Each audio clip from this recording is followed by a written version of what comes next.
Hoje é o dia 5 de abril de 2010. Nós estamos retornando aos nossos papos de graça ao vivo depois de um mês de separação.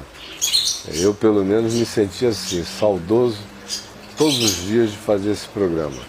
Mesmo viajando aí com um grupo tão querido que nos acompanhou durante 20 dias, e antes disso nós tínhamos parado um dia antes, voltamos na terça e só estamos recomeçando hoje, então são mais de 30 dias na realidade. Mas mesmo assim, não teve um dia na viagem que não tivesse me dado vontade de tentar fazer um papo de graça em algum lugar. Mas é que o tempo não dava. Em alguns países nós tínhamos até os recursos técnicos para fazer isso. Uma banda larga, remota, móvel de internet na Turquia com capacidade acho que de 8 mega. Então dava para fazer tranquilo. Em Israel também, enorme. Não tinha tempo, é muita correria. Você já acorda naquele pique para cumprir o roteiro do dia. E se não correr, não vê tudo que tem que ver. E o pior não é isso, é que em todo lugar eu falo, né? Então, o que normalmente os grupos fazem e acabam assim 3 da tarde para comprar nas lojinhas, e gastarem muito mais dinheiro comprando nas lojinhas do que até pagando a viagem.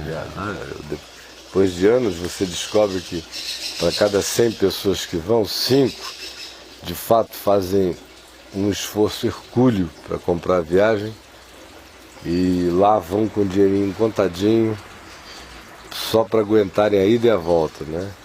Mas a grande maioria, o que eles gastam na aquisição da viagem deve ser no máximo 1/3 do que vão gastar. Do que eles vão gastar lá. Então eles querem dar uma parada nas lojinhas e não é só coisa de mulher. Às vezes até os homens são mais ávidos. E, enfim, mas no nosso grupo não é assim, a prioridade é a palavra. Então quem vai comigo já sabe que é assim, quem quer a lojinha vai com a CVC. E aí só tem aqueles guias assim, dando aquelas noticiazinhas de estilo garoto de Olinda. Sim. Sabe aqueles meninos de Olinda, não, do Pelourinho? Na Bahia, aqueles guiazinhos locais. Uhum. Aqui, mas aí fica aquela coisa repeteca, boba, idiotada, que na internet você tem melhor informação, se você quiser. E aí já move para outro, porque o interesse desses guiazinhos locais é levar o cara para a lojinha do amigo dele, onde ele tem uma super comissão. Então, quanto mais rápido ele fizer aquilo, com menos conteúdo, e mais rápido ele entulhar o povo dentro das lojinhas, mais ele ganha, um grande comércio, né? E comigo ele se frustra uma barbaridade, porque eu já chego dizendo, olha, lojinha aqui só com a minha permissão. Então, é uma tirania doce total, só com a minha permissão. Ninguém veio enganado, todo mundo sabia que era comigo. Sabe que eu não tenho nenhum interesse turístico nisso, depois de já ter viajado por esses lugares dezenas e dezenas de vezes. Turismo é que não é o meu interesse. Meu interesse é enfiar a palavra no coração do cara no ambiente, em loco, para ele ter percepções, noções, espaçamentos, consciência cronológica, tempo, perceber a grandeza, o impacto, como era a cultura, os pensamentos, os grupos, as organizações, os significados, enfim, a história, a arqueologia, a geografia e, sobretudo, palavra nele, né? Então os guias ficam loucos, exceto os meus amigos em Israel, que já sabem como é que a coisa é, e o trabalho turístico em Israel é infinitamente mais profissional do que nesses outros países, né? De modo que... Alguém me falou que já foi em você com essas viagens, de viagem assim, que essa viagem foi algo espetacular, sensacional, diferente. Gente me falou que não parava de chorar e que foi mais do que renovo, foi um grande nascimento. Tem gente que me falou isso. O que houve de diferente nessa viagem para ter sido tão superlativa para a maioria das pessoas? O que foi? Acho que cada viagem é uma viagem, né? Eu já fiz dezenas e dezenas. Não dá para eu dizer, eu nunca fiz nenhuma igual.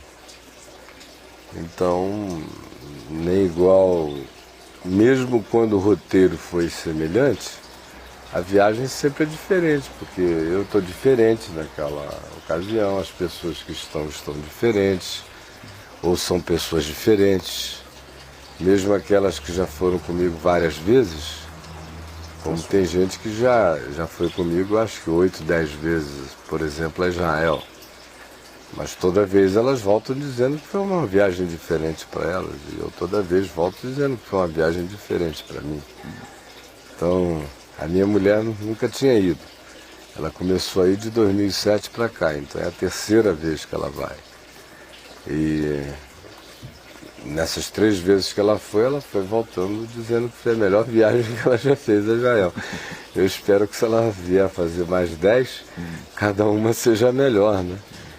E eu me enriqueço sempre em todas. Me enriqueço com as pessoas, me enriqueço com a palavra, porque cada grupo recebe... Ela te atinge também, claro, né? Claro, e cada grupo recebe a palavra que precisa receber. Eu não sou um garoto de Olinda, nem do Pelourinho. Eu não consigo repetir a mesma coisa nem para mim mesmo. Então pode até ser que o cara chegue no tanque de Betesda.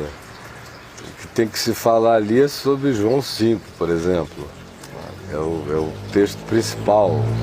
Ou se for Siloé, o texto principal seria João 9, o cego de nascença. Ou na figueira que tem ali ao lado de Siloé, aquelas figueiras, você vai imediatamente para a figueira que secou, né? Com Jesus e tal, aquela coisa toda. Mas eu não consigo fazer assim. Comigo não. Simplesmente eu não tenho condição. E se eu vou no texto, é claro que eu vou no texto, vou contar a história e tal, mas o approach, a entrada, as conclusões, terão muito a ver com a minha dimensão existencial na hora, com o que o grupo está me contando de si mesmo, porque eu inevitavelmente faço aplicações à consciência da coletividade que está andando comigo, que a essa altura do campeonato já deu para medir há muito tempo. É muito mais então, muito mais do que uma viagem turística. Não tem correr turismo, é brincadeira, eu não faço turismo. Isso é uma peregrinação para dentro do coração. É uma peregrinação, isso mesmo. Para dentro da alma. E acaba rolando de tudo, não só de quebrantamento espiritual, mas de muita psicoterapia no processo. As pessoas vão se enxergando nas histórias, nos personagens, nas bizarrices históricas que eu vou levantando para eles se enxergarem o texto. Então, na compreensão do texto, tem muita história para ser evocada. História que nem faz sentido você mencionar aqui, porque as pessoas não vão nem entender, a menos que elas estejam lá e você comece a mostrar as viagens para elas irem compreendendo. Vão dimensionando as coisas, né? E vem os seus aplicativos, que tem a ver com milhões de coisas, com o que o Espírito Santo te diz para dizer, com que as pessoas vão já contando de si mesmas, quase que implorando para receber como um aplicativo, ainda que de modo inconsciente, com o momento histórico, geográfico, político da região, com as trocas, enfim, que vão sendo estabelecidas, né? De modo que a viagem sempre é um acontecimento novo, mesmo para quem já foi várias vezes comigo. Além do que, eu nunca vou pelos mesmos lugares sempre, eu sempre vario. Eu queria te perguntar, você sempre varia? Não, né? eu não aguento. Até por amor a mim mesmo eu dou uma variadinha. Porque repetição, meu amigo, eu não nasci para o mundo das repetições. Então, eu dou uma variada. Se tem num lugar como Israel 20 lugares inevitáveis a serem visitados, eu acrescento uns 4, que ninguém foi, que ninguém viu, ou boto pelo menos um novo para mim ou dois, porque especialmente agora, de 15 anos para cá, a quantidade de escavações acontecendo, Sim. com coisas novas surgindo todas as semanas, todos os meses, é muito grande. E surpreendentes são, né? Algumas são, outras só são curiosas, só são confirmadoras de determinadas coisas que você já sabia, mas faltava ter o elemento de concreção física, apenas para apresentar e visitar, mas não que fossem coisas que carregassem qualquer essencialidade ao conhecimento. São importantes. Outras têm uma importância extraordinária, ou pela grandiosidade, ou pela antiguidade, ou porque ninguém esperava mais que algo daquela idade, daquele tempo aparecesse, com aquele nível de conservação. Aí é fantástico. Como, por exemplo, agora, tem uma rua nova que foi achada debaixo de Jerusalém, porque Jerusalém é uma cidade de muitas camadas arqueológicas, né? Então o subterrâneo de Jerusalém é muito mais rico até do que o que você consegue visitar em cima de Jerusalém, da cidade chamada Velha, ou Amuralhada. Tem mais coisa mais velha ainda do que para baixo, velha. só que os grupos turísticos não vão, né? Aí você tem que ter amigo arqueólogo para te levar para esses lugares. Infelizmente dessa vez eu ia visitar essa rua aqui. Ela foi descoberta há pouco tempo atrás, ela ainda está em processo de escavação, não está aberta ainda. Mas o meu amigo lá, o Dr. Gabriel Bacaí, estava de férias, é o período de férias em Israel, aí todos os professores viajam para fazerem as suas atualizações na Europa, nos Estados Unidos, ou é a época das conferências, né? Quando eles têm férias na universidade, aí eles vão ganhar dinheiro pelo mundo, né? Fazendo suas conferências caras aí em Oxford, Cambridge, e Estados Unidos, nos grandes centros arqueológicos e tudo. Quando eles faturam uma grana, né? E o que tem essa rua aqui? Uma rua larga, enorme. Mas alguma coisa... Dos dias de Jesus, intacta, embaixo de Jerusalém, porque Jerusalém está cerca de 4 metros acima do nível dos dias de Jesus. A Jerusalém em termos de arqueologia, deve ser quantas cidades novas ali por cima? Há né? muitas. Você, por exemplo, quando entra na cidadela de Davi, que fica fora das muralhas da cidade atual de Jerusalém, que é na antiga cidade dos Jebuseus, você desce pelo túnel, que a própria Bíblia menciona, que Davi disse aos seus homens: aquele que tomar a cidade dos Jebuseus vai receber um prêmio. E os homens invadiram a cidade pelo túnel que tinha na cidade. Esse túnel está até hoje. Claro, está lá até hoje. E é um túnel que remonta ao período dos cananeus. Você vai descendo o túnel, você faz 8.000 anos de viagem até chegar ao fundo dele. Nossa, que isso. Lá embaixo você encontra o túnel que foi aberto pelo rei Ezequias, tá, descrito na Bíblia. Como ele tinha que abastecer a cidade de água, e por causa dos cercos de inimigos que eventualmente aconteciam, eles juntaram a fonte de Guion, que é uma fonte intermitente, que esguicha água, por isso o nome dela é esse, até o poço de Siloé, que já estava cavado lá. E para unir isso na rocha, tinha um maciço rochoso entre o poço de Siloé, a fonte de Siloé, o tanque de Siloé e a fonte de Guion. Eles tiveram que abrir um túnel na rocha há 3.000 anos atrás. Isso, o túnel paralelo começava debaixo da terra e terminava debaixo da terra. Eles não podiam ter referência para se guiar. Não. Lá do lado de lá do maciço rochoso tinha uma fonte milenar brotando. Do lado de cá tinha um tanque, um reservatório de água. Então, dentro da cidade. Agora, para trazer água de lá para cá, por dentro da cidade, só quebrando o maciço rochoso, aquela penha poderosa, enorme. Aí eles puseram uma equipe cavando lá, uma outra equipe cavando aqui, e eles se encontraram no meio da rocha, e com um erro de 20 centímetros no máximo.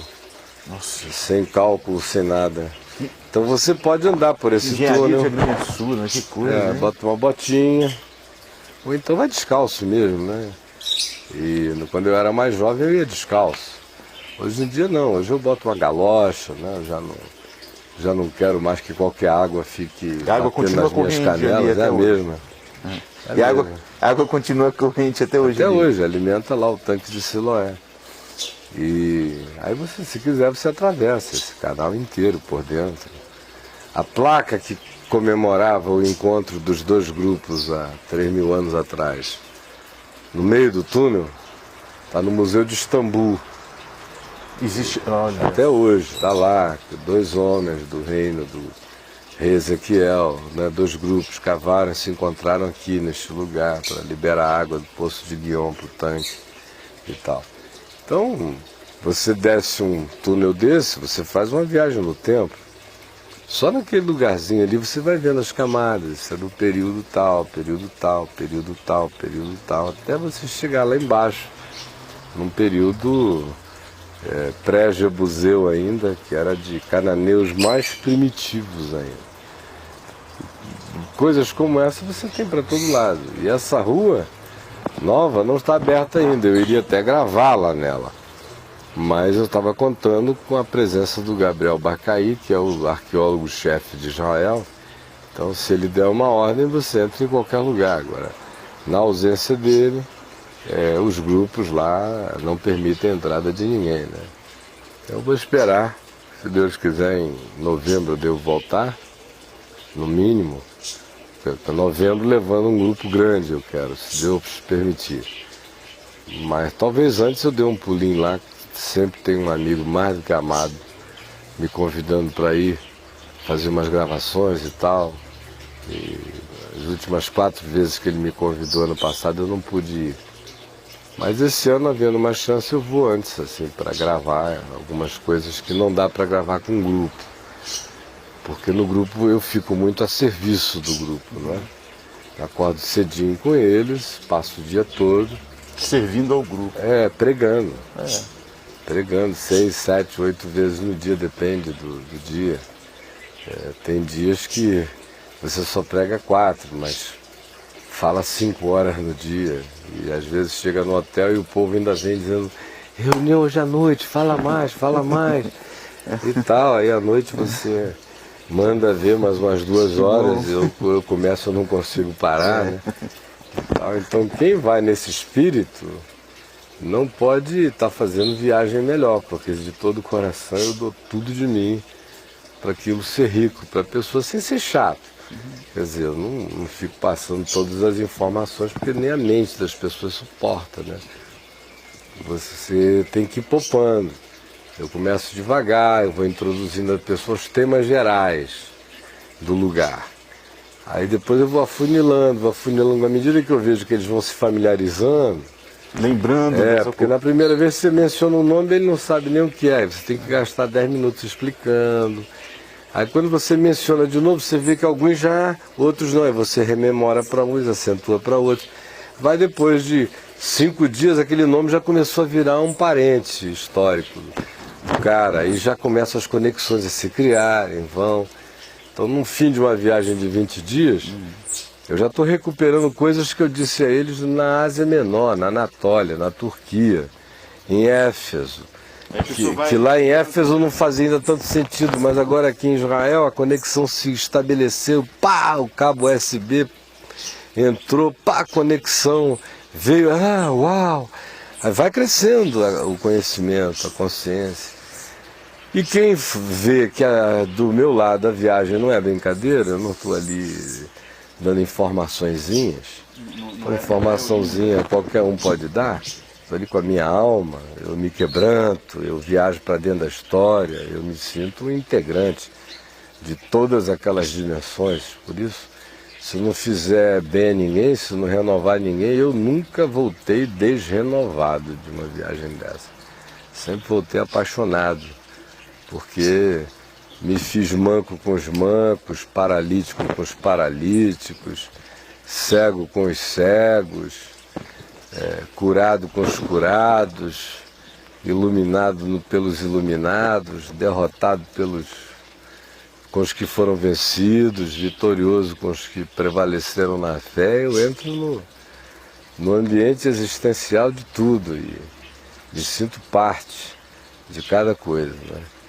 E amanhã vai ter um grupo aqui com a gente, o grupo lá era de quase 70 pessoas, não era um grupo grande, eram 2 ônibus, mas aqui de Brasília eram umas 17 a 18 mais ou menos. Então amanhã nem todos vão poder estar, porque alguns trabalham num horário que não dá para faltar. Mas os que conseguirem virão aqui para a gente encher esse lugar e bater um papo com eles, cada um dando as suas impressões da viagem. Legal. E aí, Tony, eu estou com muita vontade de ler um salmo aqui, de fato é um provérbios para nós, e a gente iniciar a nossa conversa. Eu estava com muita saudade de você, e vou ficar com mais saudade ainda a partir da semana que vem. Depois eu vou contar para vocês porque que a partir da semana que vem eu vou ficar pessoalmente com muito mais saudade do Tonho, mas eu vou contando durante a semana, tá bom? Eu quero ler em Provérbios 15 pra gente, um texto que é cheio de bombas de sabedoria. Quem for sábio, ouça, quem for mais sábio ainda, guarde e pratique. Diz assim o texto de Provérbios 15, preste atenção. Versão Marshmallow São Paulo. E esse documentário sobre o Código Giga ou a Bíblia do Diabo. E muita gente já fez perguntas aqui. Vamos lá, Tony. Como pode um livro tão... Você está sem seu microfone, né?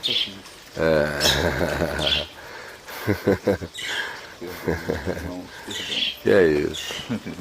Como pode um livro tão extenso ter sido escrito, segundo a história, em apenas uma noite por um só homem, o que é humanamente impossível? A discussão do livro todo é essa aí, né? Porque, humanamente falando, é impossível.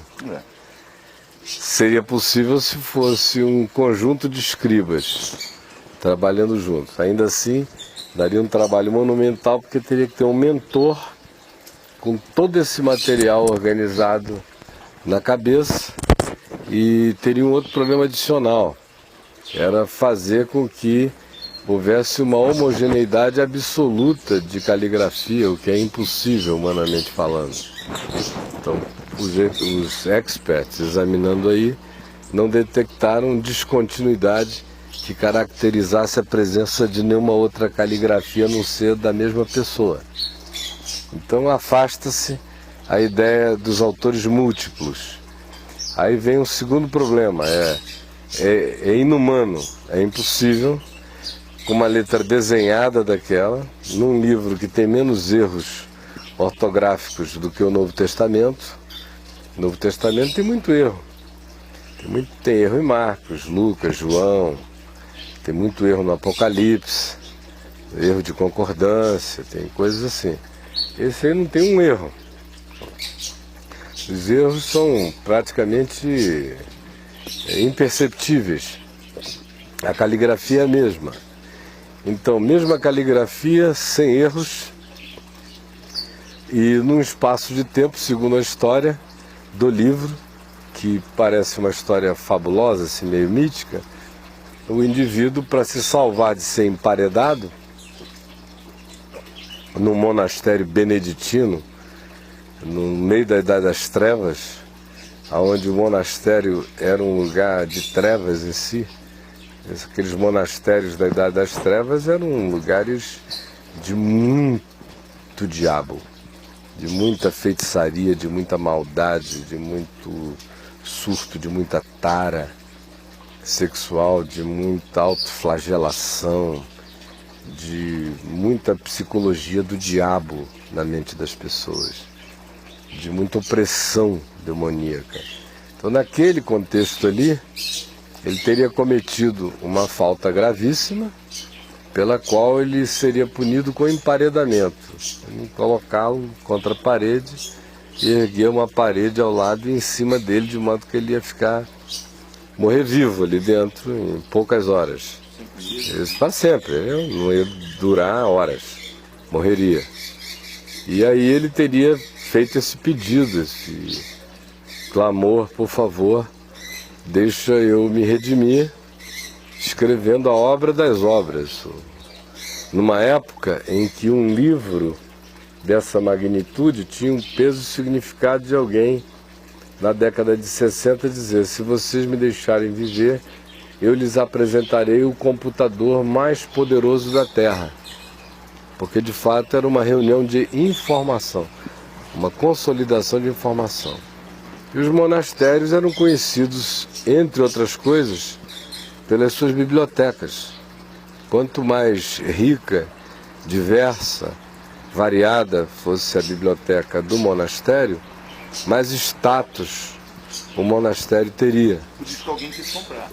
Então, a oferta que ele fez, mesmo ante a punição que ele supostamente mereceria, se tornou irresistível para a liderança do monastério, que viu naquilo a chance de fazer um upgrade na biblioteca sem comparação. Era como alguém oferecer à IBM um computador maior do que ela jamais tinha conseguido realizar num prazo de uma noite. Aí era impossível, mas teriam deixado, isso segundo a lenda. E o indivíduo começou o trabalho, viu que não conseguiria concluí-lo, e aí teria invocado o diabo, feito um pacto com o diabo, de que se o diabo o ajudasse a fazer o livro, a alma dele era do diabo. O interessante, do ponto de vista psicológico, na história mítica do livro, que seria essa, de que numa noite ele, se entregando ao diabo, teria produzido essa obra inteira, é que o diabo que aparece no livro, que foi exposto aí muitas vezes durante o documentário, aquele desenho. Mas é uma mistura do Pan, do deus Pan, com alguns acréscimos míticos de outras figuras diabólicas da ilha de Chipre ou da antiga Anatólia, mas basicamente ele é o deus Pan, e encarnado como uma figura demoníaca, aquela figurinha ali que parece um alienígena, né? Mas o diabo no livro está emparedado. Ele pintou um diabo que não está solto. Ele pintou um diabo que está num frame, como se o que era o sacrifício ou a punição dele tivesse sido transferida para o diabo. Como se ele tivesse emparedado o diabo, né? E aí vem a história do livro em si, que você assistiu. Ela é marcada por catástrofes. Parece aquele filme O Violino Vermelho, não sei se você chegou a ver esse filme. Que é um cara especialista em fazer violinos e um dia ele sofreu lá uma catástrofe, morreu a mulher dele que ele amava, mataram, não me lembro mais, faz anos que eu vi.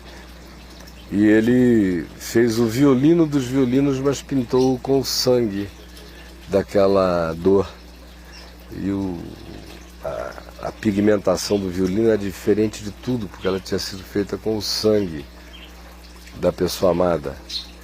E daí em diante o violino, aonde quer que vai passando, vai gerando catástrofes na vida dos seus possuidores. Vale a pena ver o livro, o filme é bonito. Então é uma versão de livro do Violino Vermelho, só que muito mais anterior à história do Violino Vermelho. Aonde o livro chega, as catástrofes vão acontecendo. Peste para cá, começou no monastério, quando eles resolveram vender o livro, porque o monastério de uma outra ordem católica se interessou em pagar uma fábula pelo livro, eles venderam.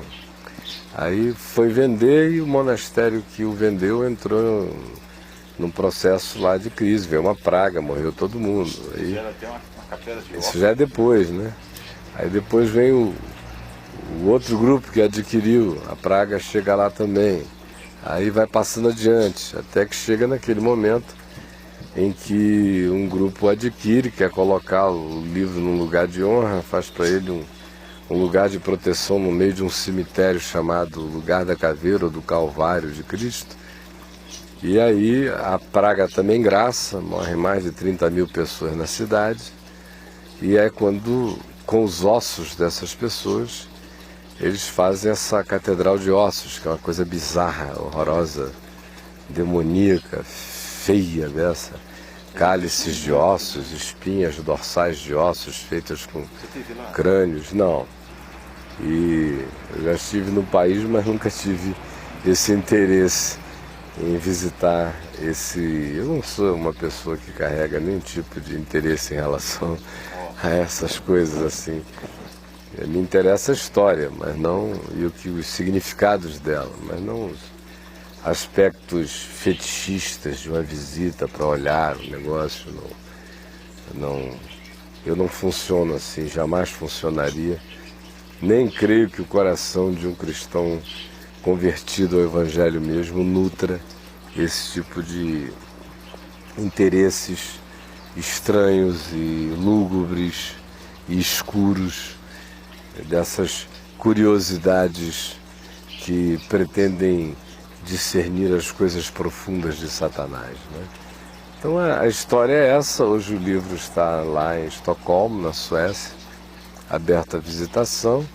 E esse é o primeiro estudo de um grupo de cientistas de especialidades diferentes, tentando desvendar esse mistério do código Giga, da Bíblia do Diabo. Então queria saber o que o pessoal perguntou, se interessou a esse respeito, se porventura alguém além de mim teve interesse na história, né? Assim, tem muitas perguntas, vou falar na sequência. Tá. Outra pergunta. A presença física de um atributo do diabo pode influenciar em catástrofes humanas no ambiente onde é guardado? Isso acontece mesmo? Depende. Depende da projeção, do olhar das pessoas para aquilo. Como qualquer outra coisa. É igual comida sacrificada aos ídolos. Se você come como se sacrificada ao ídolo, Paulo diz que você entrou numa comunhão com aquilo para o que aquela coisa foi sacrificada. Mas se você souber que o ídolo nunca criou uma galinha, nem uma farofa, nem uma pera, nem uma maçã, nem coisa alguma, que tudo vem de Deus, e você der graças a Deus, porque Ele é o Criador de tudo, e comer sem nenhuma crise de consciência, nada não fará mal nenhum, é igual a refeição de todo dia. Então tudo habita o olhar de cada indivíduo. Não existe nenhuma coisa que de si irradie algo, a menos que ela encontre um receptor, ou predisposto, pré-condicionado, que já carregue dentro de si aquela inclinação, ou aquele medo, ou aquele temor, aquela fobia, ou aquela superstição, aquela crença relacionada a tudo, não especificamente apenas aquele objeto. Ou às vezes existem já pessoas que foram pré-condicionadas no lugar, já estão em estado de opressão espiritual anterior àquilo ali. Então a informação da existência daquele objeto fica superlativizada no inconsciente de um indivíduo, de dois, às vezes de uma coletividade.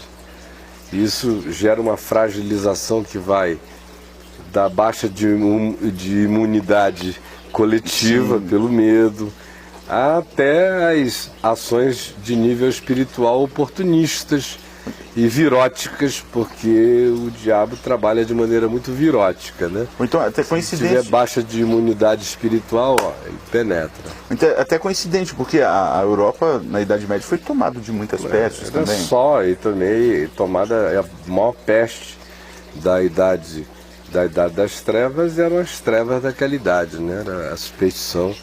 A Igreja Católica era uma grande macumba cristã, sem tamanho. Os monastérios eram horrorosos. Você vê aquele livro, filme e livro do Humberto Eco, O Nome da Rosa, vira conto da carochinha, perto das grandes histórias macabras da Igreja Católica de sempre, e especialmente da Idade das Trevas. Você veja que hoje, com toda essa tecnologia de informação, com a tentativa de todo mundo virar politicamente correto, até a Igreja Católica, com a ênfase dela toda em ser a guardiã moral do planeta, você veja a quantidade de criancinhas que estão tendo o bumbum arrombado por padre tarado para todo lado. Isso está aparecendo agora, imagina no passado. E o que você acha? O que é mais diabólico? Escrever um livro desse ou ficar comendo criancinha, arrombando criancinha pedofilamente todo dia? Não tem, Né? O que é mais diabólico?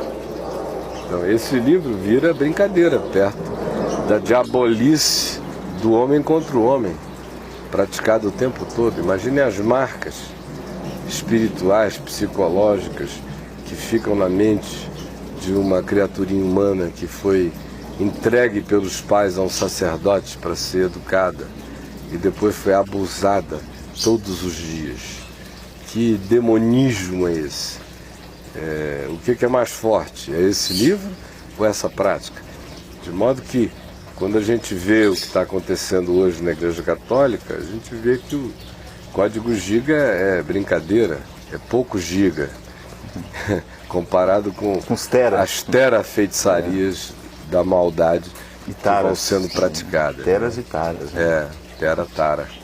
E aí? Vamos embora. Palavras mágicas que fala do livro. Pode-se usar palavras de cunho mágicas usando a Bíblia como chaves para abrir as portas do céu? Seria isso uma forma de feitiçaria? É claro que é. E é basicamente o que muitos grupos cristãos praticam até hoje. Você pode ter exemplo? Por exemplo, você já ouviu pessoas dizerem que vão a uma determinada igreja porque lá a oração é forte? Claro. O que isso significa? Ora, só Deus sabe o que é uma oração forte. Oração forte é a oração que Deus ouviu. É a única oração forte. É aquela que deu prazer ao coração do Pai de ouvir e de responder. Não é porque alguém gritou, não é porque alguém pronunciou um conjunto de palavras, não é porque o cara quase rachou o chão de tanto dar pontapé para baixo, dar coice na terra. Não é porque ele levantou a mão, teve um ataque de tremelique ou de histeria ou apenas de performaticidade estereotipada, que alguma coisa chegou aos céus. Às vezes não passou de lugar nenhum. As portas dos céus não se abrem com palavras. Não, foi só cenografia para os boizinhos de presépio, tolos ainda de espiritualidade infantil e pagã, que ainda estão acostumados ao hábito do bruxo, que tinha que se ferir, se cortar, fazer alguma coisa muito mirabolante para que o olhar pagão dissesse: bom, um trabalho poderoso foi feito, 10 bois foram imolados. Isso tem um significado para a mecânica espiritual. Então, na fé em Jesus, nada disso existe.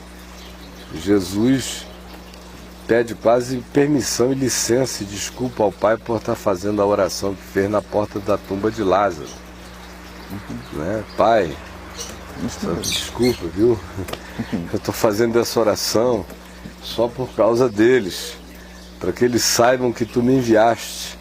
Senão nem essa oração eu faria. Não precisava. Porque eu e tu somos um, a gente está em estado de comunhão. E nós também podemos ser a mesma coisa. Pai, Ele né? não nos chamou para uma segunda categoria, ele nos chamou para a mesma coisa, e outras maiores farão, porque eu vou para junto do Pai.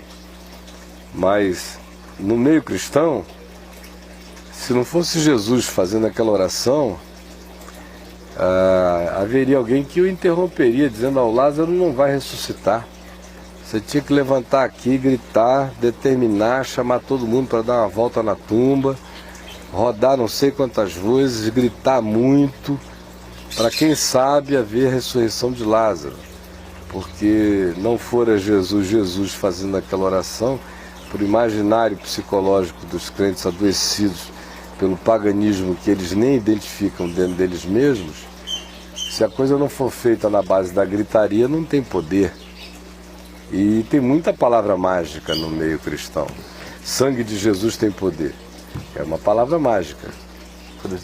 Uma palavra mágica. Eu já vi gente interromper culto já iniciado com gente cantando, vocês esqueceram de começar o culto falando as seguintes palavras: nós clamamos pelo sangue de Jesus. Então Deus não está assistindo esse culto, Deus não está ouvindo, interrompe o culto, aí começa com a palavra. Eu desafio alguém me mostrar no Novo Testamento qualquer lugar onde essa expressão foi usada. Por qualquer um, em qualquer lugar. Né? Seja expulsando um demônio, seja curando um doente. Isso é uma construção mágica. Claro que o sangue de Jesus tem poder, mas não precisa virar uma frase para ser um fato. Basta você crer. Eu já assumo que eu estou justificado porque o sangue de Jesus já me justificou. E eu não preciso lembrar nem Deus nem do diabo. Disso está escrito em mim. Está escrito na minha fronte. Todo principado, potestade, do bem e do mal, lê isso na minha cara. Eu irradio essa verdade. Eu sou redimido, eu fui remido, eu sou um resgatado, eu sou um doulos, um servo de Jesus. Estou marcado por isto, estou selado. Isso não se afirma com palavras, mas com fato de fé e de vida. Então, quando essas coisas que são fatos existenciais começam a se transformar em linguagens mecânicas a serem declaradas para que as coisas aconteçam, o indivíduo entrou na bruxaria sem perceber. Ele já está na mecânica do misticismo. Ele perdeu a mística da realidade, da verdade espiritual, real, que corresponde ao fato de que em Jesus nós fomos redimidos pelo seu sangue. E agora ele esqueceu o fato e ele está trabalhando agora com a categoria da linguagem mágica. Ou seja, ele entrou no paganismo sem sentir. E é pagão e não sabe. Porque alguém pode virar profundamente pagão e bruxo, usando todas as nomenclaturas de Jesus e do cristianismo sem saber e sem perceber. Aliás, o cristianismo, na maior parte das vezes, foi uma grande macumba feita em nome de Jesus, historicamente falando. A Bíblia passa a se tornar, até a Bíblia pode se tornar um livro do diabo. Eu vou chegar lá. Para mim, a grande Bíblia do diabo é essa que o pessoal tem na mão e lê de maneira diabólica. Não é o Códice Giga, não. Mas quais são as perguntas?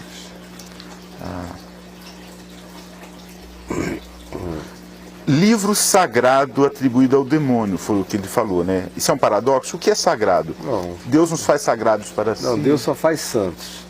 Deus não faz nada sagrado. Qual a diferença de sagrado para santo, no caso? O sagrado o homem faz, o santo é.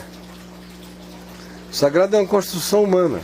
Se a gente determinar que esse... Está vendo esse objeto aqui? Que está todo cheio de vela na frente do meu laptop? Vela eu queimei aí. Isso de fato é para botar gás aí dentro, o querosene, e você bombeia e sai fogo ali por cima. Isso funciona. Eu aqui não tenho essa paciência para usar, é uma antiguidade beduína. Aí eu boto vela quando eu quero fazer um candelabro, a vela está ficando meio escura. Aí você imagina, chega um cara surtado aqui que me acha grandes coisas, aí eu morro. Aí ele pega, leva isso para casa dele, rouba aqui de casa. Aí ele começa a dizer, esse aqui era o lugar que eu caio, acendia 4 velas toda noite, e ele ia lá para trás do jardim dele, aí ele se ajoelhava, ele orava 3 horas e 43 minutos, todos os dias, em cima disso aqui, e eu já tive a experiência de toda vez que eu estou me sentindo doente, eu toco nisso, eu sou curado. Aí essa coisa pega na mãe dele, vira uma cultura na casa dele, aí eles se tornam os detentores do candelabro de beduíno que o Caio usou, orando sobre ele tantos anos e recebendo orações, e eu toda vez que toco, que pego, que uso, abençoo a minha casa. Aí essa coisa vai virando um objeto sagrado. O sagrado é a projeção do fetichismo de um indivíduo ou de muitos sobre uma coisa, objeto ou lugar. Então, qualquer coisa é transformada em sagrada, porque o sagrado é uma construção de psicologia cultural com imantamento religioso, de qualquer que seja a natureza. Então não existe religião sem sagrado. Você tem coisas sagradas na magia negra, no satanismo, na macumba, no cristianismo, no islamismo, no budismo, no taoísmo, no espiritismo, no protestantismo. A Bíblia é sagrada. Não é assim que se chama? Bíblia sagrada. Não é? Eu tenho horror a essa expressão, Bíblia sagrada. Eu não sabia, eu nem imaginava. Para mim era uma expressão linda. Para mim é uma expressão nojenta, Bíblia sagrada. Sagrado é uma coisa que o homem constrói, é um imputamento do homem, vem de sacro, não é?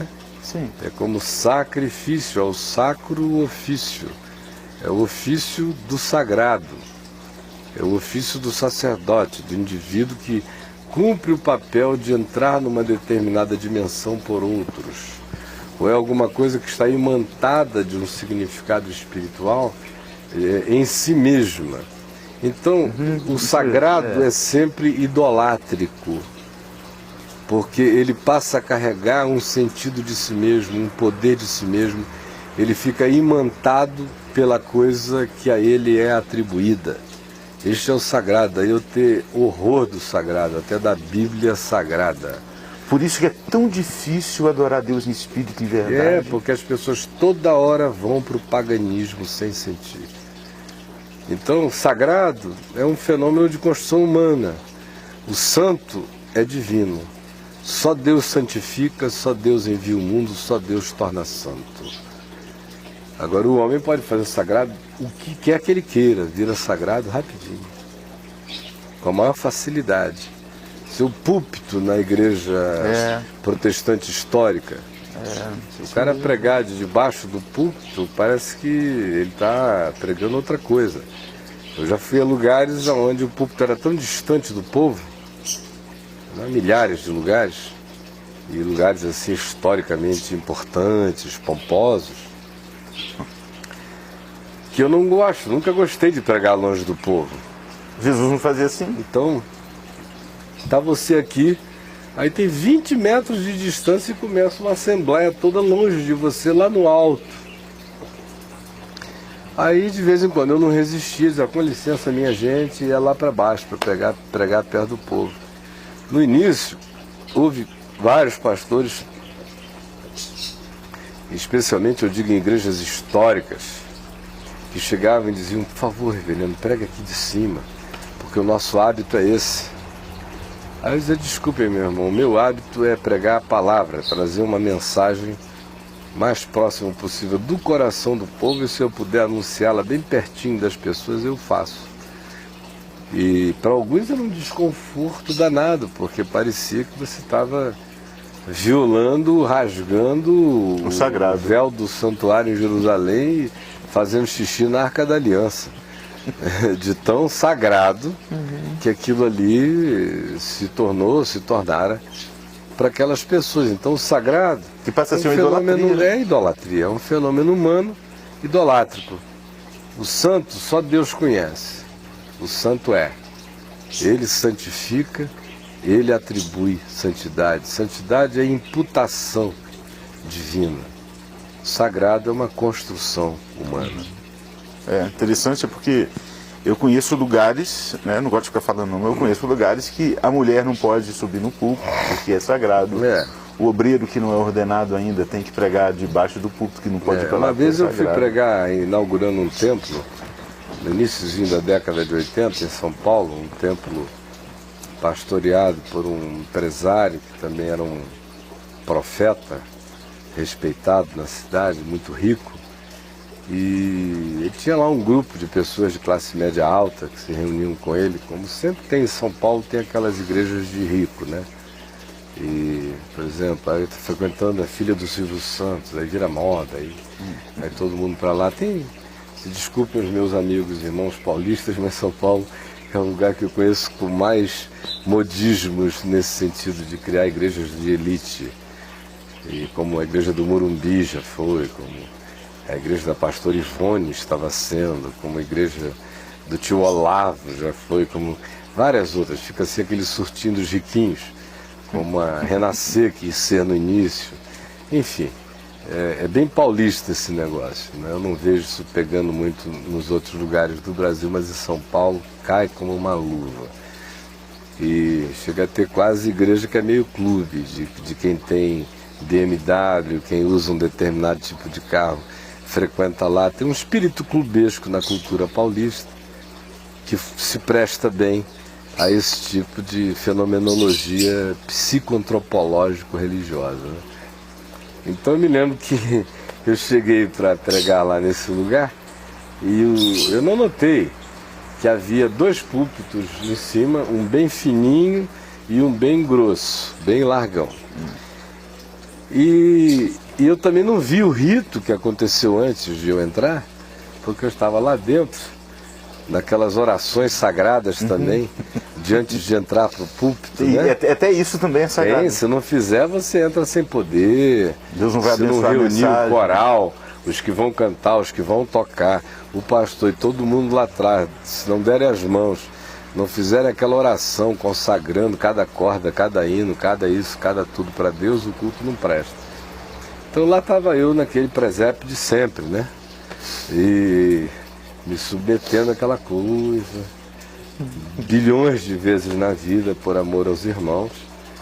E aí depois eles foram para lá e eu não vi o rito que aconteceu, mas dizem, quem estava comigo, que entraram vários obreiros santificados, sobre os quais fizeram oração de consagração, Posição de mãos. para ungirem uns tapetes persas, como era tudo muito rico, ungiam os tapetes persas, e eles entravam igual uns eunucos antigos, carregando aqueles tapetões, e estendiam pelo palco inteiro. E aí depois que o tapete estava posto ali, só os santos podiam subir. No caso era o pastor, profeta, empresário, dono da igreja, eu convidado, se fosse um cara que tivesse essa honra toda, para ele permitir que pisasse naquele santo dos santos, que era um lugar quase não visitável por outros mortais, a não ser ele próprio. Aí o Heraldo Rocha, que trabalhou comigo quase 20 anos, ou mais, que talvez esteja nos assistindo agora ao vivo lá em São Paulo, na Eco TV, lembra muito bem que ele gravava tudo que eu dizia, naquele tempo ainda não em vídeo, mas em áudio. E ele andava com um carro e uma maquinona que reproduzia 10, 12, 15, eu não sei, cassetes em 1 minuto, de modo que eu acabava de pregar, tinha 500 lá disponível para quem quisesse levar na hora a mensagem. Ele ia onde eu ia, com o carrinho dele, parava, fazia o trabalhinho dele. E ele sempre precisava colocar um microfone de lapela adicional no púlpito onde eu fosse pregar, que era para além do microfone que amplificava para toda a congregação, eu poder botar o meuzinho aqui para captar o som para ele, fazer uma gravação de melhor qualidade e já fazer a reprodução. Aí ele, acostumado a fazer isso em todos os lugares, coitado, pegou o microfone, foi lá, já tinha havido o rito, e ele foi subindo, perguntou onde é que o pastor Caio vai pregar, hein? Aí apontaram o púlpito fininho, e não o grande. Aí ele foi, botou lá, subiu no palco e botou preso assim, o lapelinha, porque eu já sabia, eu ia chegar, botar aqui e falar. Não dá ver, né? Aí ele achou estranho, que era o púlpito tão desconfortável, fininho, mal dava para o cara se equilibrar ali, o outro era amplo. Mas deixa pra lá, cada louco com a sua mania, né? Quando ele subiu, que ele botou o microfone lá, ele disse que foi expulso. Saia daqui, seu imundo! Assim, cara. Você está poluindo o lugar santo, que já foi santificado, levou um carão, tiveram que purificar de novo lá o lugar. Aí eu chego sem saber de absolutamente nada. Não, eu estava lá atrás ainda na oração de purgatório, né? Ainda para bem que poder você entrar ainda, no né? Santo dos Santos. Estava ainda matando os bodes e os cabritos e as ovelhas, fazendo a preparação sacerdotal para entrar naquele ambiente veterotestamentário, né? Pois bem, quando eu entrei, não estou sabendo de nada, eu olhei, aí eu falei, onde é que eu vou pregar? Perguntei ao companheiro que me convidara, que é um cara legal, ele só era muito supersticioso, coitadinho. Isso é uma fé que não ficou sadia. Mas ele cria no Senhor. E ele falou, irmão, vai pregar nesse púlpito mais fino, porque nós recebemos uma revelação do Senhor, que Ele mesmo santificou este púlpito mais fino, para que se pregue daí, porque a porta é estreita, porque tudo é estreito, então a palavra é estreita, o púlpito é estreito. Ô canseiro, hein, E cara? o irmão prega de lá. Aí eu estava aí já gordo naquele período, eu digo, ai meu Deus, como é que eu vou caber dentro desse negocinho, eu vou ter que pregar de lado aí, né?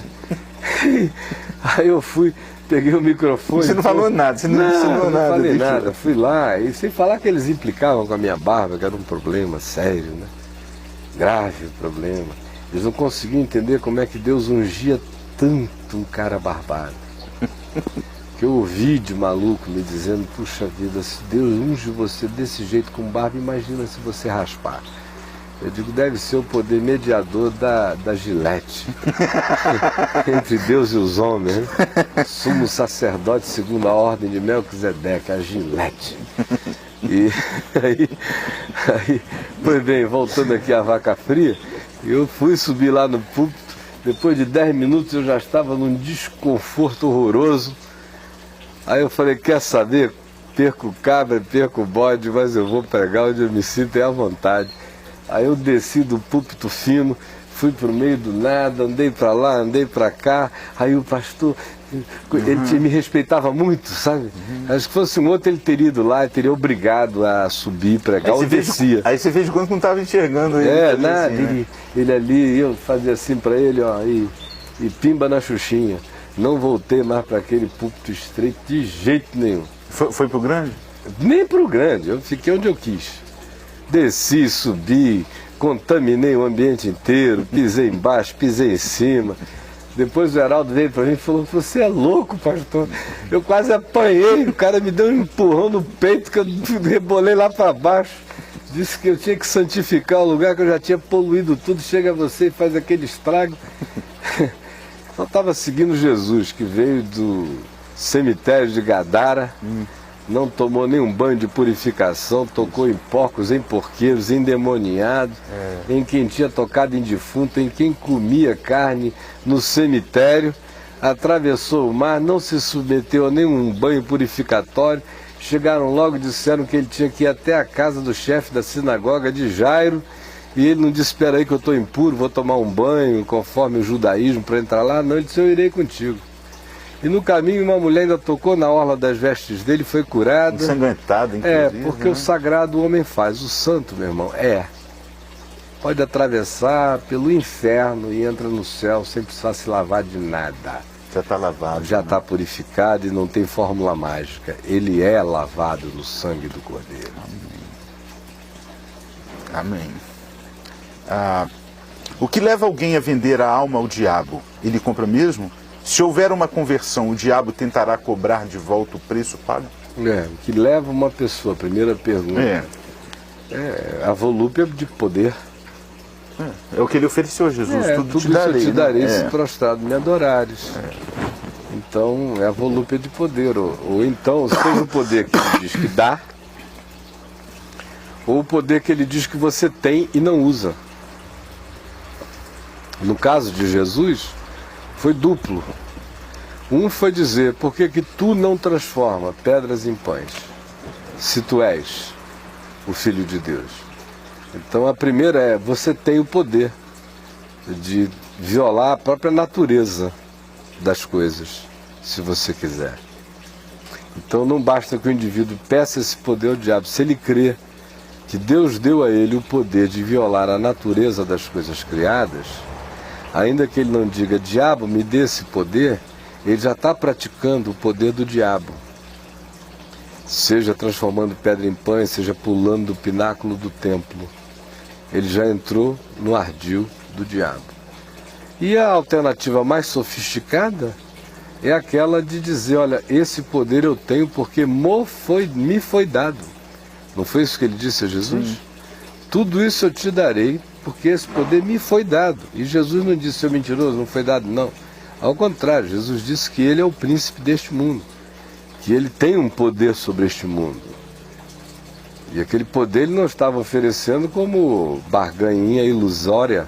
Era um poder que ele tinha. Basta olhar para todos os Césares, todos os Alexandres, todos os Átilas o Uno, tudo que acontece no planeta hoje, todos os genocídios, todas as mortandades, todos os Hitlers pequenos em casa matando os filhos, todos os malucos, todos os surtados, todos os perversos, todos os corruptos, todos os que entregam o pai, a mãe, a alma, a vida, a dignidade, o futuro dos filhos por um prato de corrupção, que você vê se ele faz negócio ou não faz negócio todo dia com as pessoas, e se as pessoas não entram no negócio dele o tempo todo, todo dia, incessantemente.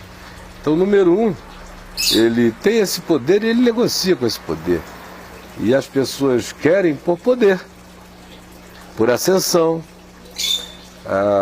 Existem pessoas que não creem, de fato, em Deus, mas adoram o diabo.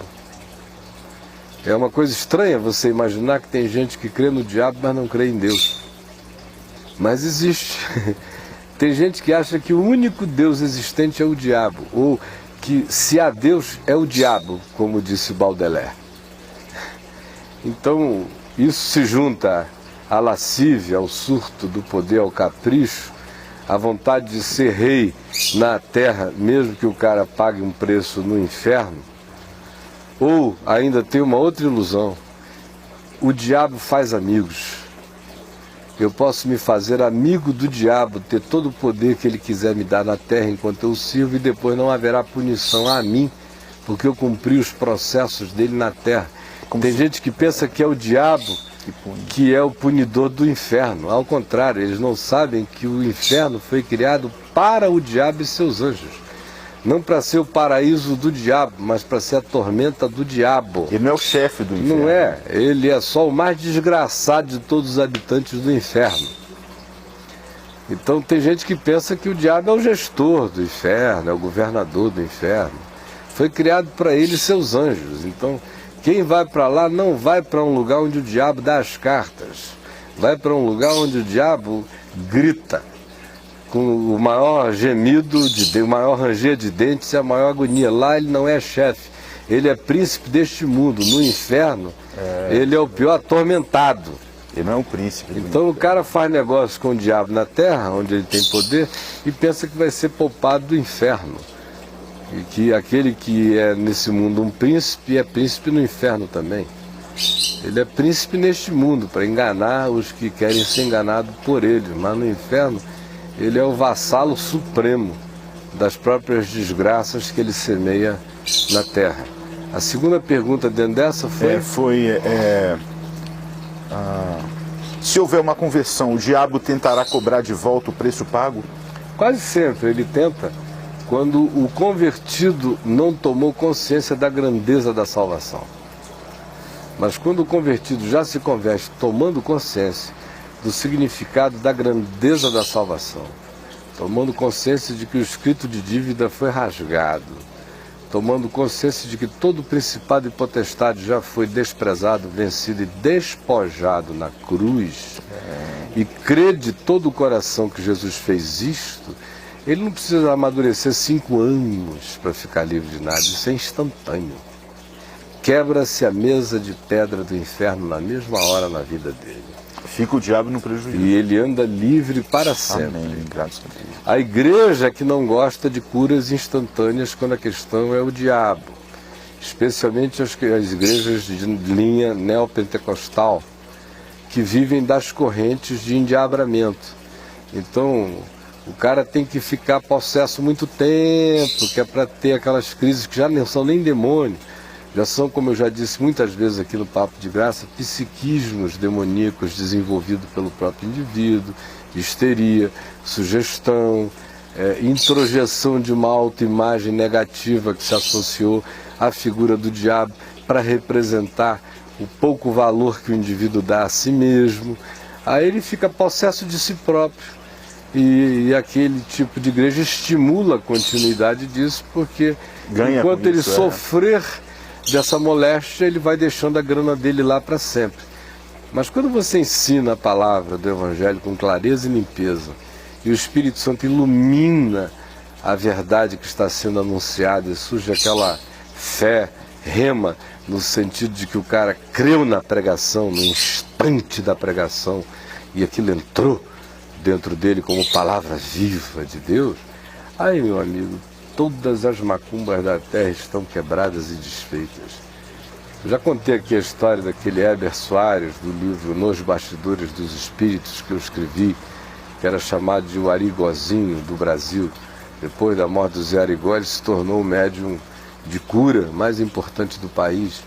Ele fazia projeção de ectoplasma em sala, ficava em jejum 15 dias, em abstinência sexual e de bebida e em jejum, e ele era capaz de projetar o elemento ectoplásmico do corpo dele que andava na sala, visível aos sentidos de todos, na década de 70. E foi um cara poderoso nisso, desde 14 anos de idade até me conhecer, e ele foi lá me procurar ajuda por causa de uma angústia espiritual que ele não conseguia resolver lá nas sessões espíritas dele. E eu comecei a conversar com ele sobre Jesus sem saber quem ele era, até que um dia alguém me contou quem ele era. Na próxima vinda dele eu dei uma suscitada. Ele tinha vergonha de me dizer quem ele era, achou que ia ter algum tipo de preconceito da minha parte. Eu só ri, falei, que é isso, meu amigo? Você que tem que estar com medo de mim, eu de você nenhum. Aqui quem é luz no Senhor sou eu, meu irmão. Aqui é o sol da justiça desse sistema solar. O buraco é mais embaixo, né? É, quem tem que estar com medo é quem carrega a luz de vela. Isso aqui é sol aceso. Então, não tenha medo. E aí fui, evangelizei e expliquei tudo. Orei com ele, ele disse que creu. Nunca mais diabo nenhum voltou para atormentar. Aliás, houve um dia, o Doelá, que à noite ele teve um medo e me ligou.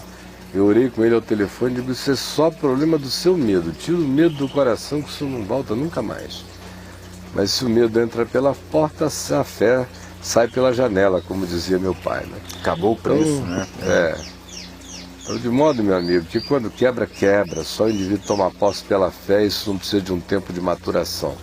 Só precisa de um momento de consciência que se aproprie pela fé daquilo para sempre. E aí a porta está fechada mesmo.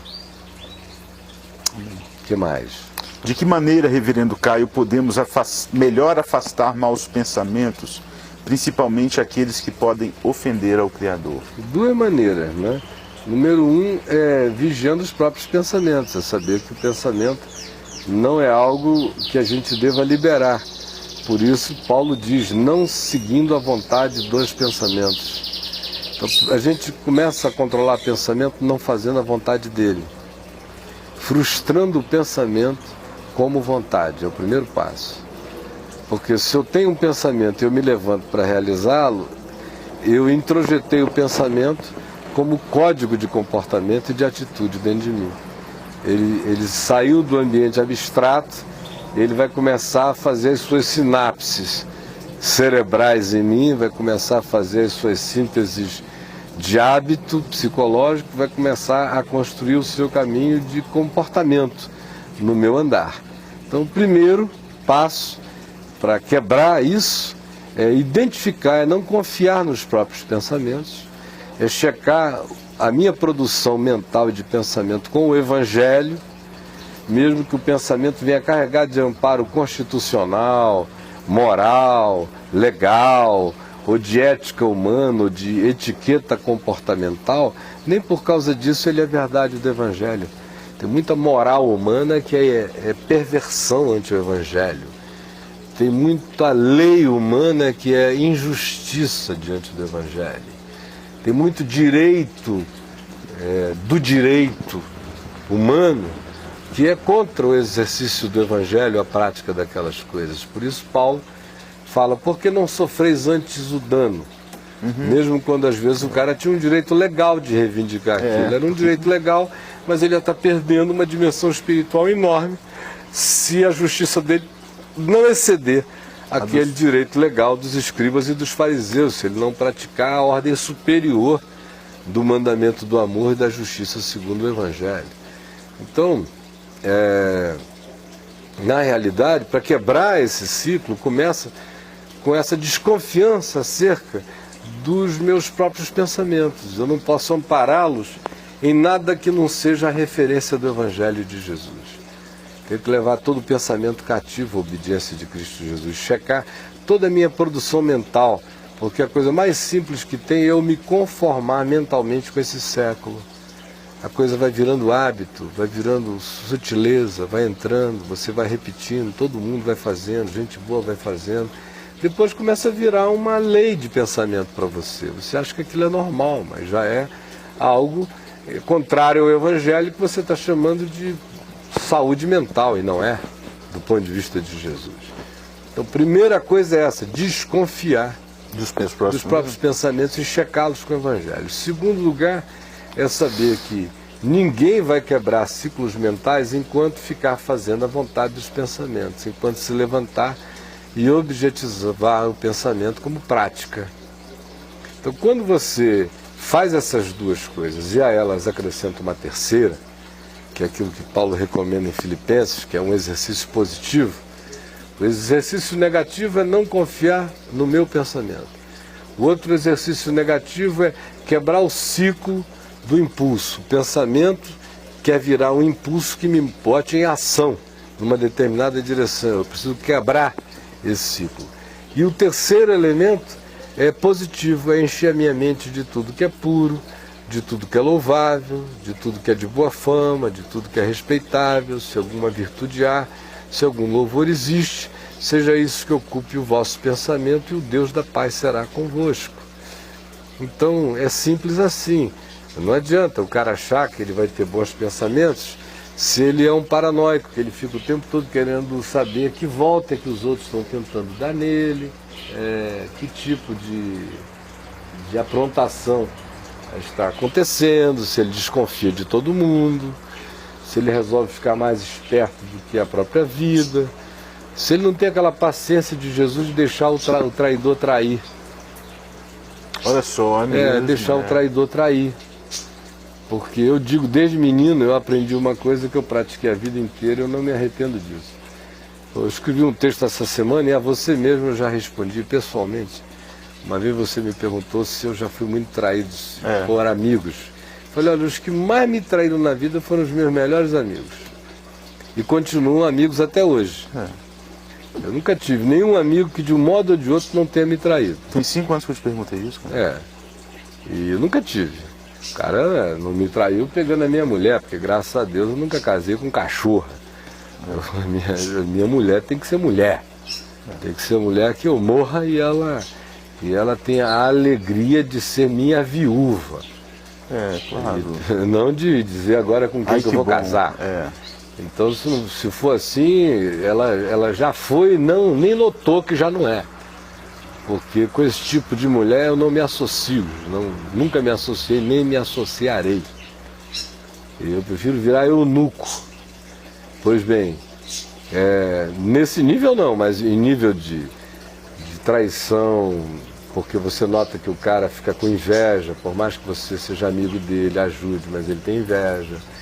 Ou usa teu nome para fazer um tráfico de influência, para se beneficiar sem você saber, ou porque teu amigo surta e faz coisas em teu nome que você jamais faria e depois descobre que estão sendo feitas, ou porque o cara chega e se aproxima de alguém que é teu amigo, ou uma mulher que ele sabe que respeita você loucamente, ele tem desejo por ela.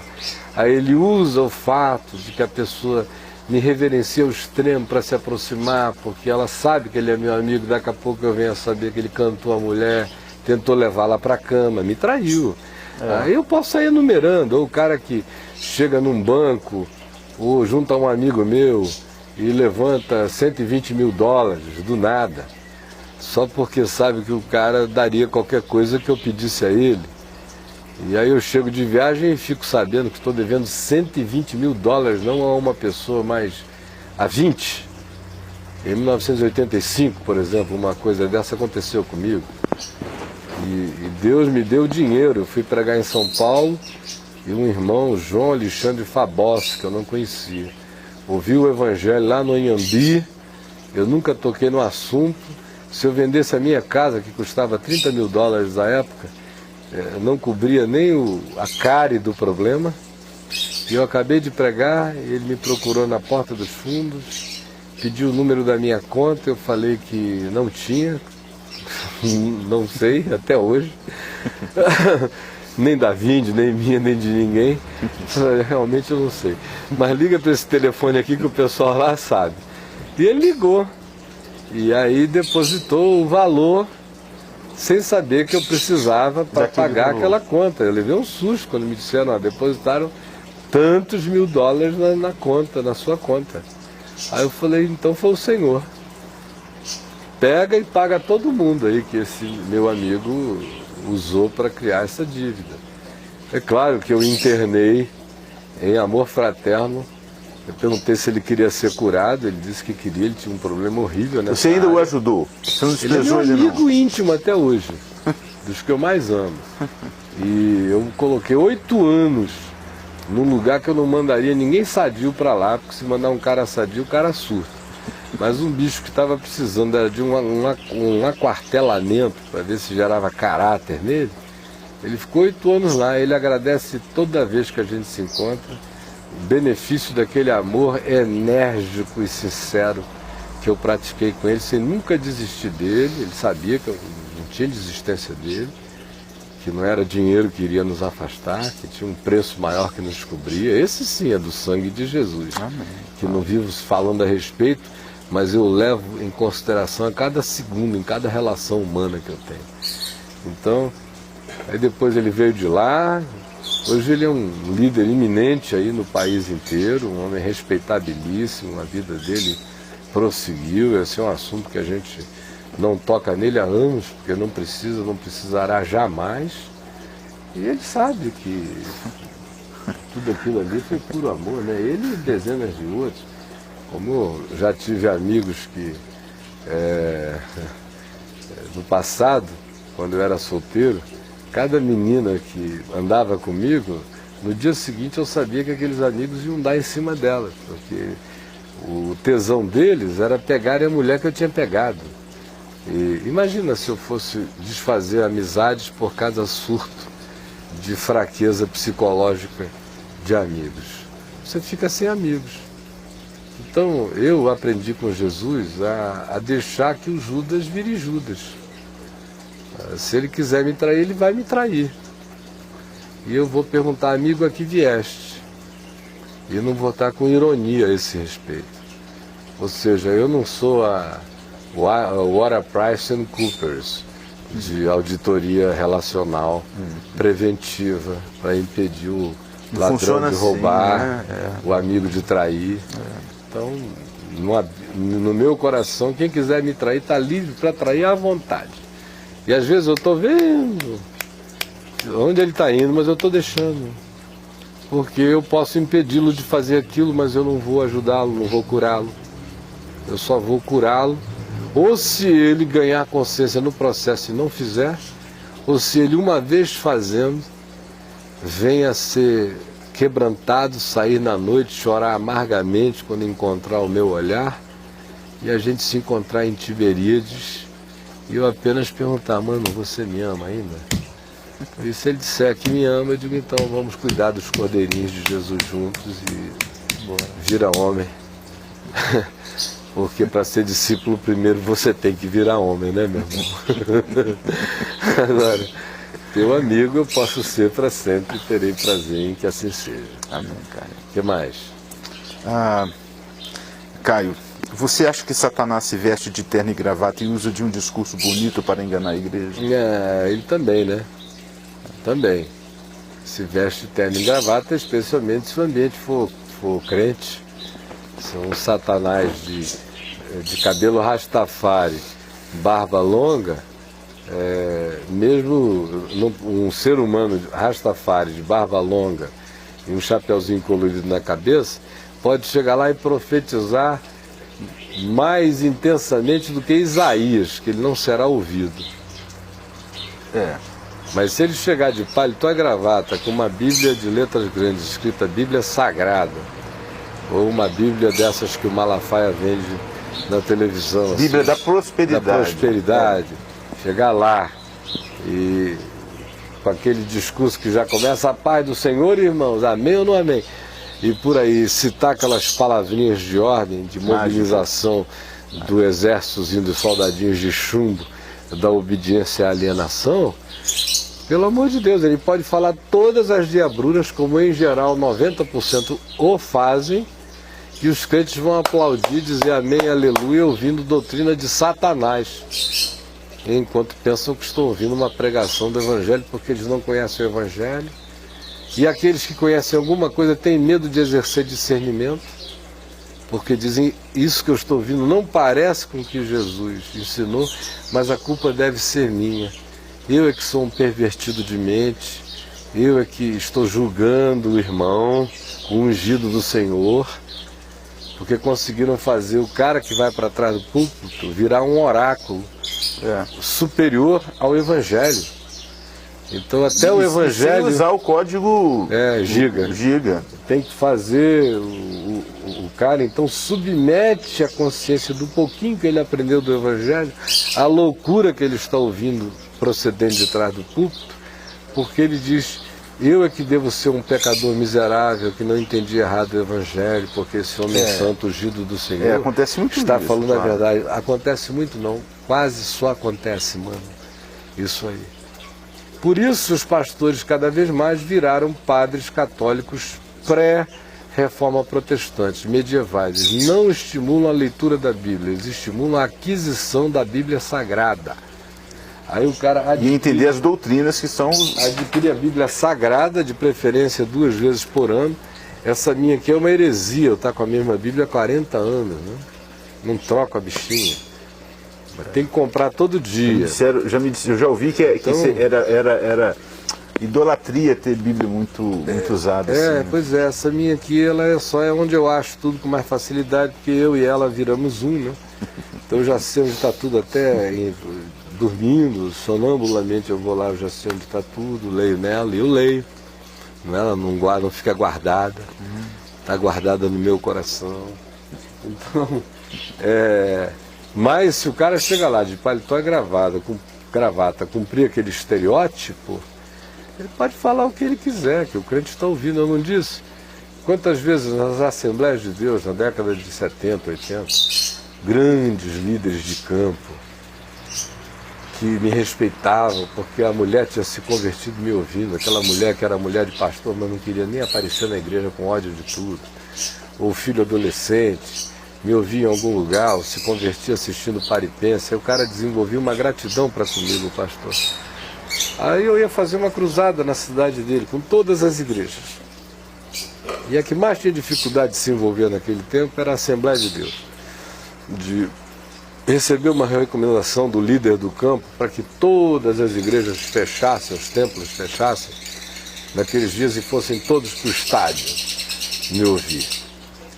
Não porque a maioria dos pastores não quisesse, a maioria me respeitava, mas era por causa da minha barba. Aí eles diziam: meu Deus, depois que eles ouvirem aquele homem ungido, pregando o Evangelho, e Deus curando e fazendo milagres, como é que eu vou manter os usos e costumes lá dentro da igreja? Dizer que não pode usar o bigode, não pode usar a barba, não pode usar uma gravata mais colorida, não pode usar um sapato que não seja assim, um terno que não seja preto, ou um blazer sem gravata. Como é que eu vou agora explicar isso para o povo? Aí me imploravam: por favor, reverendo, vê se eu não escandaliza ninguém. E aí houve muitas vezes que eu via que era tão sincero o pedido idiótico dos irmãos, que por amor, assim como quem raspa a cabeça em Jerusalém por causa da idiotice de Tiago, dos companheiros, eu fazia isso. Mas chegou uma hora que eu falei: não, eu estou alimentando doença.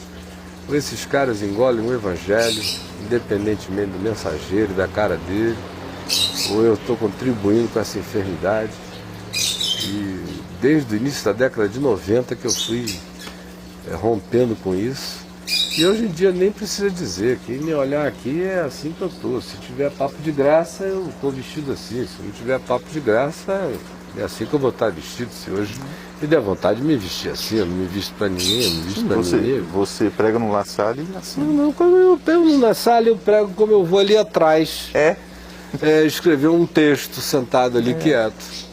Não tem nenhuma diferença. Jesus não mudava a roupa para poder pregar, não, né? Meu sobrinho Daniel, que ainda não chegou de viagem aqui, é que às vezes ele está aqui, não tem programa, não tem nada, aí um sábado de manhã eu desço de blazer. Ah, tiozão, tá saindo, tá indo a algum lugar? Eu digo, não, estou me sentindo confortabilíssimo com esse usando um blazer, eu vou sentar ali atrás para escrever um pouquinho. Vestir pra gente, né, Caio? Vestir pra ninguém, meu irmão. Vestir pra nós, né? Eu só me visto pra mim, eu me curto. Se tá frio, eu gosto de uma roupinha quente pra mim. Eu gosto é pra mim. Isso não tem nada a ver com ninguém.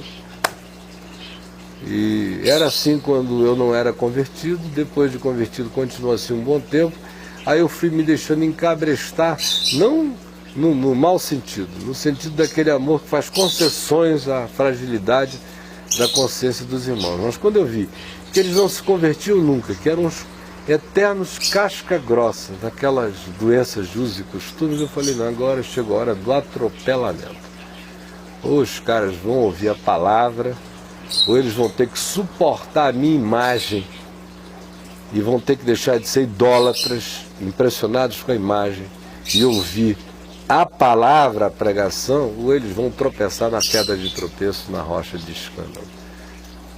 E eu tenho consciência disso e não faço para escandalizar ninguém. Mas os escandalizados vão ter que conviver com o fato de que eu tenho uma pedrinha branca com um novo nome que eu não conheço, mas o Senhor conhece, ela já é minha e o Senhor tem grande prazer na minha existência. Não, Caio, por causa da graça de Jesus que está sobre a minha vida e só por causa disso. E quem tiver problema, vá dormir com esse barulho. Não, o escândalo é o escândalo mesmo, é o escândalo que eles criaram por essa doença. Isso é que é escândalo. Aí o site está impregnado disso, o que é escândalo. Quem quiser, escreva lá, escândalo. Vai achar dezenas de textos sobre o que é escândalo. O grande escândalo para o mundo, que é o que preocupa o Evangelho, é escandalizar os pequeninos da terra, os que ainda não encontraram o caminho. O grande escândalo são os crentes, é a hipocrisia dos crentes, é engolir o camelo e coar o mosquito. Esse aqui é um escândalo nojento e insuportável, acerca do qual Jesus é veemente em Mateus, no capítulo 23. Quem tiver tempo, leia, para entender como é que Jesus trata os fabricantes de escândalo, que no caso eram os fariseus, os escribas, os saduceus, as autoridades do templo, as lideranças religiosas. São os grandes fabricantes de escândalo.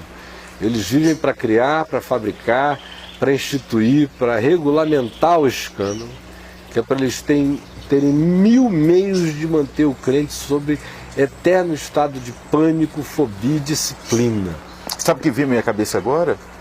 Que essas pessoas que se veem eternamente sob esses escândalos criados por esses líderes, é como se vivesse debaixo do signo daquela imagem do diabo. Claro que é. Interessante, eu só né? queria terminar, já que o tempo realmente acabou, já são 10 para o meio-dia, o Thiago vai ter que sair correndo ali para pegar o teteuzinho daqui a pouco ali na creche, e dizer o seguinte, o código da Giga, a Bíblia do Diabo, eu tomei aqui apenas como ilustração para dizer o seguinte: essa Bíblia pode não ser absolutamente nada, a não ser um livro bizarro, com o Velho Testamento, com o Novo Testamento, e com um monte de encantamentos de bruxaria colocados dentro. E há muitas Bíblias que, sem os encantamentos de bruxaria escritos no corpo do texto, equivalem ao código Giga, e são Bíblias impressas pelas sociedades bíblicas. Por quê? Porque quem coloca a bruxaria dentro da Bíblia é quem a lê.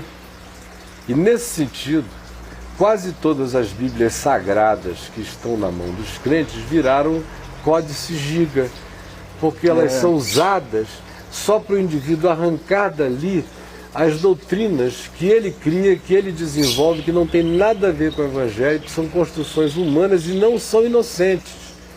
Porque Paulo não inocentizou e não inocentou coisa alguma que fique aquém do Evangelho ou que vá para além do Evangelho.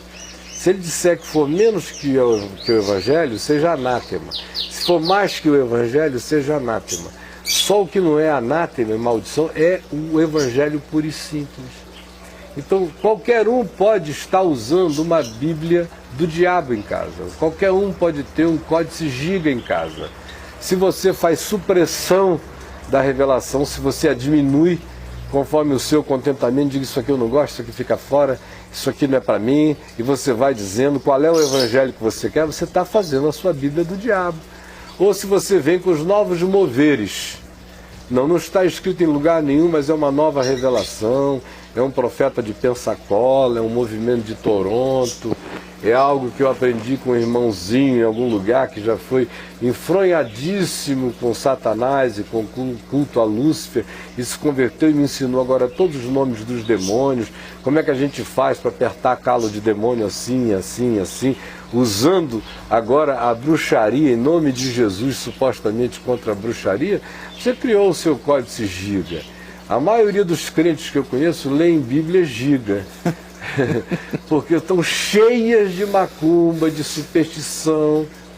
Não se precisa de um códice giga para se ter uma Bíblia do diabo. Toda Bíblia pode virar a Bíblia do diabo se o olhar do indivíduo for endiabrado. É isso que Jesus ensina em João 8, quando ele diz: examinais as Escrituras, porque julgais nela tedes a vida eterna. São elas mesmas que dão testemunho de mim. No entanto, vós não quereis compreender a minha linguagem, porque vocês não querem atender a minha palavra, porque vocês querem satisfazer os seus próprios desejos e os desejos do vosso pai. Aí eles disseram: nosso pai é Abraão. Aí Jesus disse: não, é o diabo. Porque se vocês fossem filhos de Abraão, vocês praticariam as obras de Abraão. E Abraão viu os meus dias e regozijou-se. Mas vocês não querem me matar. Então eu pergunto, se Abraão, que vocês dizem que é o pai de vocês, viu os meus dias e ficou alegre, e vocês me veem na frente de vocês e querem me matar, vocês são filhos de quem? De Abraão ou do diabo, que é mentiroso e homicida desde o princípio. E quando ele fala mentira, fala do que lhe é próprio. Quando fala em morte, fala daquilo que é a sua própria natureza. E eles estavam carregando a Escritura na mão, aqueles caras. E Jesus dizendo: vocês são filhos do diabo. Eles sabiam a Torá, o Pentateuco todinho de cor, conheciam os Salmos, os profetas, podiam citar qualquer coisa, tinham a Bíblia na mão, mas a Bíblia deles era do diabo no coração, porque quem olha para Jesus e não reconhece nele a completude de todas as coisas, e quem não quer viver exclusivamente pelo Evangelho e fica querendo podar o Evangelho ou agregar valor ao Evangelho, esse está fazendo o seu códice giga a sua Bíblia do diabo. Então eu vejo milhares de pessoas pregando supostamente o Evangelho, mas pregando uma Bíblia do diabo, porque estão fazendo supressão do Evangelho ou fazendo acréscimo ao Evangelho. Aí não precisa de uma história macabra para falar dessa Bíblia do diabo. Você pode ter a sua na sua casa. De fato, ela é construída no seu coração e na sua mente. E a maioria nem sabe que está usando a Bíblia como instrumento do diabo, usando para acusar os outros, para julgar os outros, sem nem também lembrar que o próprio diabo adora usar a Bíblia fora do contexto. Quando ele levou Jesus ao pináculo do templo, ele citou o Salmo 91 fora do contexto. Atira-te daqui abaixo, porque está escrito: aos seus anjos dará ordens a teu respeito, para que te guardem em todos os teus caminhos, e eles te sustentarão nas suas mãos para não tropeçares em alguma pedra. Citou a Bíblia. O diabo adora distorcer a Escritura. Como alguém já disse, a Bíblia, esta aqui, ó, digo eu agora, alguém disse que ela é a mãe de todas as heresias. Eu digo, a Bíblia lida sem que a gente tenha Jesus como a chave hermenêutica, ela inevitavelmente se torna a Bíblia do diabo. Olha que coisa, hein? Se eu não ler a Bíblia a partir de Jesus, se eu cair aqui no Velho Testamento, for praticar o que se diz sobre o filho desobediente, eu for praticar no meu, eu vou praticar a Bíblia do diabo. Porque isso aqui está cancelado e Jesus agora, o mandamento é outro, é um amor que admoesta, mas não pendura mais o filho no madeiro, não o mata mais. Então eu posso encontrar aqui diabrices que justifiquem o que os macumbeiros evangélicos da Nigéria estão fazendo com as crianças acusadas de bruxaria no Velho Testamento. Porque se Jesus não for a minha chave hermenêutica, até esta Bíblia aqui se transforma em Bíblia do diabo.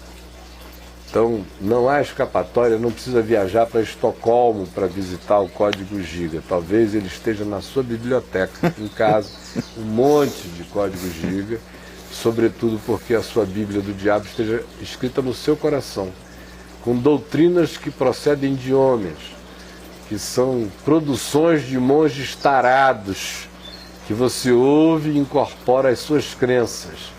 Adoeceu na bruxaria praticada em nome de Jesus nos falsos monastérios da religião, pensando que você está assim lutando contra o diabo, quando na realidade você está internalizando as cargas da culpa e da bruxaria sutil, que são ensinados por muitos e praticados por mais gente ainda, todos os dias, e escondido atrás da Bíblia, ou atrás do púlpito, até atrás do nome formado pelas letras J-E-S-U-S,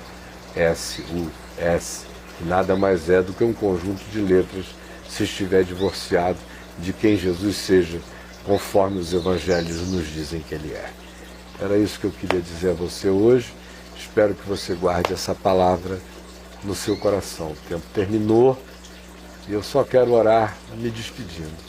Senhor Jesus, permite que as palavras da nossa boca, o meditar do nosso coração, tenham iluminado a mente de muitos, tirado as dúvidas de tantos, produzido consciência numa quantidade ainda maior de pessoas, e que dia após dia aumente o contingente dos que vão sendo salvos do engano da religião, seja ela aquela explicitamente feita em nome do diabo, seja aquela praticada em nome de um Jesus que nada mais é do que o cover, do que o apelido de um demônio escondido carregando mentira para dentro do coração das pessoas.